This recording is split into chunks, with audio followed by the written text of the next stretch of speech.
మరీ పురాతన కాలం నుంచి ఉన్నవని చెప్పను కానీ ఈ మధ్యనే మిగిలిపోయిన 2 వంకాయలు క్యారెట్లు ఇవి. వీటితో పచ్చడి చేయాలనుకున్నాను. ఇవి సిద్ధం చేసుకున్నాను. అయితే ఏకాదశి అని గుర్తొచ్చింది.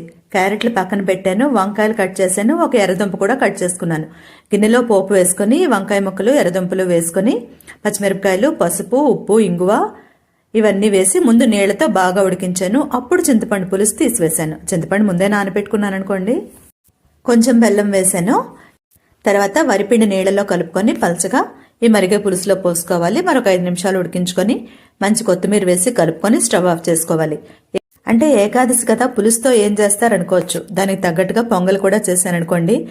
అయితే తూనికలు కొలతలు ఖచ్చితంగా పాటించే మా వాడు ఆ గ్లాసు బియ్యానికి గ్లాసు పెసరపప్పు వేయాలన్నాడు. నిజానికి పొంగల్ అలా చెయ్యం కదా, కానీ వాడు తినడమే చాలన్నట్టు అలాగే చేశాను. తిరుప్పావై రేపటి పాసురం వీడియో ఛానల్ పేరు కింద ఉంటుంది, చూడండి తప్పకుండా. అందరికీ నమస్కారం.